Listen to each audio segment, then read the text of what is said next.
Hey, good morning, guys. It is about um, 7:17 on this Sunday morning. But I wanted to come on here to basically give my thoughts finally. I was trying to do this yesterday before I got interrupted. But I wanted to come out here and give you my thoughts on basically the whole Lola Bunny situation.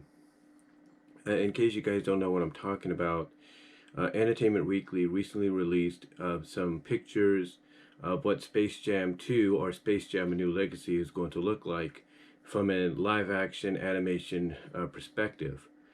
They've basically given out the synopsis of what the movie is about. They've talked about how the animation styles are going to mesh, if you will, with the certain settings that the characters are in, and that it's going to be kind of what it's going to basically be kind of an animation style that's similar to what we saw with Tom and Jerry with their movie, and more true real life CGI. In other words, like what would the characters look like in real life, outside of their 2D style of animation. And it gave us all that. It gave us what Bugs would look like, in that realistic CGI style. Same with Tweety. It also showed us what they would look like, outside of that animation. When like I said, the animation style that was utilized for Tom and Jerry. But the one that really got the most attention, and a lot of people were talking about this, from 3C Films to Andre Meadows' Black Nerd Comedy, and many others, including Craig Skitz. I think that's his name, Craig Skitz, who has a podcast, and one of his first podcast guests was, of course, James Rolfe, the angry video game nerd. And everybody touched upon the fact that Lola's design has been slightly, if not totally altered from her original Space Jam design. And the reason being is because her original design made her come off as being too sexual. Yeah, it basically had her come off as too much of a sex symbol, as far as not only the movie was concerned, but the Toon Squad and the Looney Tunes as well. And basically now, since we're in this big difference of a world, about 25 years later, or literally 25 years later, they decided that this was the time to tone down that overall abundant sexiness that she had, and make her more decent, more appealing, more acceptable in the eyes of a lot of people. In fact, there was one quote that got thrown around. I think it was by one of the people behind the movies, or behind the movie, I should say, that stated that this is a kids movie. So yeah, I guess basically they felt that having a Lola Bunny design similar to what she had in Space Jam, you know, might be too appropriate, or too inappropriate, I should say, for Space Jam 2: A New Legacy. Now, there's a lot of people that have been asking what my thoughts are on this, and my thoughts overall are, what are you gonna do? It's the same thing with Minerva Mink right now. I mean, we'll always, as far as Animaniacs goes, the reboot that is, oh, which by the way got a third season. We're always hoping, will we get the classic characters back? Will we get them back in the second season, or now will we get them? Or now that a third season's been announced, will we get them in the third season? And one of those classic characters that we want to see, of course, is Minerva Mink. But the reason, obviously, that she and Hello Nurse were not brought back, along with the likes, I think, of Kitty Kaboom, and others similarly to them, is because of the portrayal as being over sexualized. I mean, Minerva, of course, has had a history, of being looked at as being a very over sexualized character, and was probably, like, looked, well, not probably, but most definitely was looked at as kind of walking that razor's edge, as far as the show Animaniacs was concerned. I mean, because initially the show was aimed originally at a younger audience, except there was a lot of innuendos and jokes that the younger audience wouldn't get, but adults would. So obviously Minerva had to serve, I guess, as a bit of an example of, hey, you need to tone it down with your content. And that's kind of the vibe I'm getting here with Lola.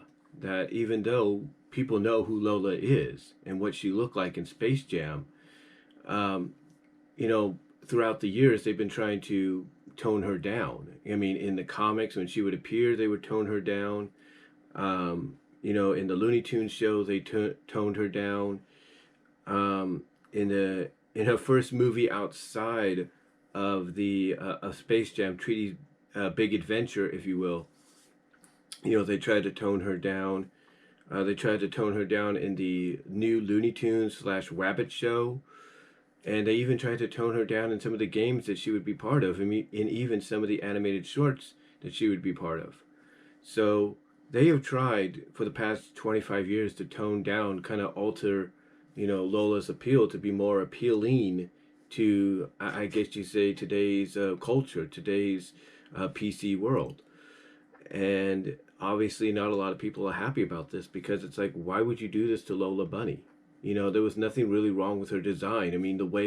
Some people will put out the argument that the way she was designed in Space Jam initially was done for a reason, and that is not just to kind of give a very, eye candy like character for people to see, but also for her to be that eye candy for the characters involved. I mean, if you look at the reaction of not just Bugs, but of all the characters like Yosemite Sam and Taz and all of them, when Lola's walking off after her first appearance in the movie, they all got this like, oh my gosh, oh my god, what a babe kind of deal. So, to me, her design originally was made not just to be like eye candy to the viewer, but also eye candy specifically for the characters involved. And, with her being changed, if you will, to be more appealing in a family friendly setting, again, it's just, part of the world and the ever evolving, changing world that we're in. You know, there's a lot of things that, are becoming offensive lately. I mean, you take a look at what's going on with Dr. Seuss and some of the books that are being discontinued because people feel they're offensive. You take a look at, what's going on now with Pepe, apparently. And, obviously that's been something that's been talked about throughout the past several years, if not the past decade or so. So it's nothing new when it comes to a character having their design or their personality changed and altered. So when it comes to Lola, yeah, it's a shame they have to. It's a shame that they're kind of altering the design a little bit to make her more family friendly, in her appearance. But again, it's just the world you live in. It's just the world we live in now, and we just gotta, run with that. We just gotta accept that. The only thing that I would, want in return, and I've always thought that the Lola Bunny and the Looney Tunes show was always capable of doing this, but they never went down this route with her. What I would accept in return for this change is for Lola to do what's known as the lustful melt gag the moment she sees LeBron. She does that. She melts into a puddle of goop or whatever. She melts into a puddle, literally at the side of him, and hey, it'll be all worth it. Because if part of this is to make her more loony and all that, then obviously part of the Looney Tune-ness of the Looney Tunes at times, is that gag. And if you don't believe me, check out, Tiny Toons and Animaniacs, which are spun off from Looney Tunes, and you'll kind of see what I'm talking about. But to me, I think, obviously, I think obviously that if you're going to want someone like me to accept this change, then you need to at least incorporate that gag in there because, she and Penelope and Granny, as far as I know, are the only female characters on the team. So if you at least have Lola doing it, which I think a lot of fans would expect her to do at the side of LeBron, then I think, people would be cool with it. I think they'd be fine with it.